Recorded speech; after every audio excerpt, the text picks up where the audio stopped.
जय जगन्नाथ मित्रों। अरे, ऐसा क्या हुआ कि एक मुसलमान व्यक्ति भगवान जगन्नाथ को अपना मानने लगा? आइए, आज की इस अनोखी कहानी में जानते हैं।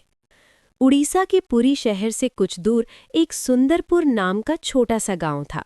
उसी गांव में अब्दुल रहमान रहता था, जिसे सब प्यार से रहमान कहते थे। पेशे से वो बुनकर था। दिन भर करघे पर कपड़ा बुनता और रात को भगवान का नाम लेकर सो जाता। उसकी जिंदगी सादी थी, मगर उसका दिल बहुत साफ था। रहमान बचपन से ही एक बात मानता था, भगवान एक है, बस रास्ते अलग अलग हैं। एक दिन वो अपने बुने हुए कपड़े बेचने पुरी गया। उसी समय शहर में रथ यात्रा की तैयारियां जोरों शोरों से हो रही थीं।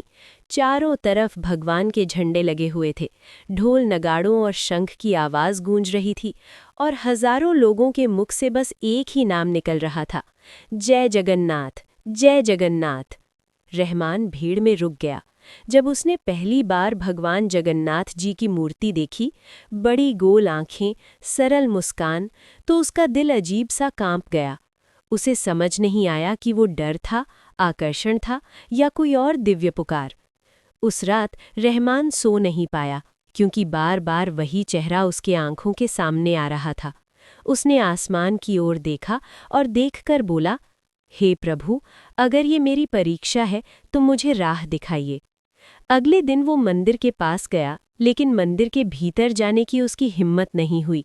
वो बस दूर एक पेड़ के नीचे बैठ गया और लोगों को पूजा करते, रोते, हंसते देखता रहा।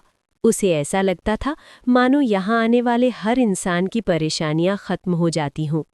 ये सिलसिला बहुत दिनों तक चला। रहमान रोज सुबह काम पर जाने से पहले मंदिर के बाहर कुछ देर बैठता। वो ना फूल चढ़ाता ना दिया जलाता, बस अपने मन ही मन प्रभु से बातें करता। वो कहता, हे प्रभु जगन्नाथ, मैं आपको अपने तरीके से, अपनी श्रद्धा से मानता हूँ। अगर मैं गलत हूँ तो प्रभु मुझे माफ़ कर दीजिए। मंदिर के बुजुर्ग सेवायत ये सब काफ़ी दिनों से देख रहे थे। एक दिन उनसे रहा नहीं गया और वो रहमान के पास आकर पूछ बैठे, बेटा तुम कौन हो? रहमान ने सिर झुकाकर कहा, पुजारी बाबा, मैं मुसलमान हूँ, मगर यहाँ आने से मेरे दिल को बहुत सुकून मिलता है। तभी बुजुर्ग पुजारी मुस्कुराकर बोले, तो इसमें उदास होने वाली कौन सी बात है बेटा, हमारे प्रभु जगन्नाथ तो सबके हैं। समय बीता और रथ यात्रा का दिन आ गया।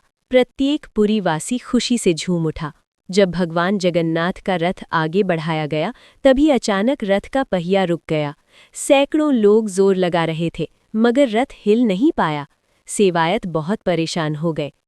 तभी रहमान भीड़ से आगे आया। उसने आंखें बंद की, दिल पर हाथ रखा और मन ही मन प्रभु से बोला, हे जगन्नाथ प्रभु, मैं ना मंदिर का हूँ और ना ही मस्जिद का। अगर आप मुझे अपना मानते हैं तो आज मुझे भी अपना चमत्कार दिखाइए और प्रभु मुझे भी आपकी सेवा करने का अवसर दीजिए। बस इतना कहते ही रहमान के कानों में एक धीमी सी आवाज़ आई, जाओ मेरे बच्चे, तुम भी रथ खींचने में सहायता करो। ये सुनते ही उसकी आंखों से आंसुओं की धारा बहने लगी। उसने मन ही मन सोचा कि ये अवश्य प्रभु जगन्नाथ की ही आवाज़ थी। वो आगे बढ़ा और रथ खींचने में सहायता करने लगा। इसी पल तेज हवा चली और रथ धीरे धीरे चल पड़ा। भीड़ में सन्नाटा छा गया। फिर जोरदार जयकारा गूंज उठा, जय जगन्नाथ। सेवायतों की आंखों से आंसू बहने लगे। उन्होंने रहमान का हाथ पकड़ा और कहा, आज तुमने हमें सिखा दिया रहमान कि भक्ति नाम, जाति या धर्म से नहीं, बल्कि सच्ची नीयत से होती है। उस दिन के बाद रहमान को लोग किसी नाम से नहीं पुकारते थे, बल्कि सब उसे जगन्नाथ जी का प्रिय भक्त कहकर बुलाने लगे। ये कहानी सुनने के बाद हमें ये शिक्षा मिलती है कि हमारे जगन्नाथ भगवान किसी एक के नहीं है, बल्कि वे संपूर्ण सृष्टि को अपना मानते हैं। अगर ये कहानी आपको अच्छी लगी हो तो वीडियो को लाइक और चैनल को सब्सक्राइब करना न भूलें।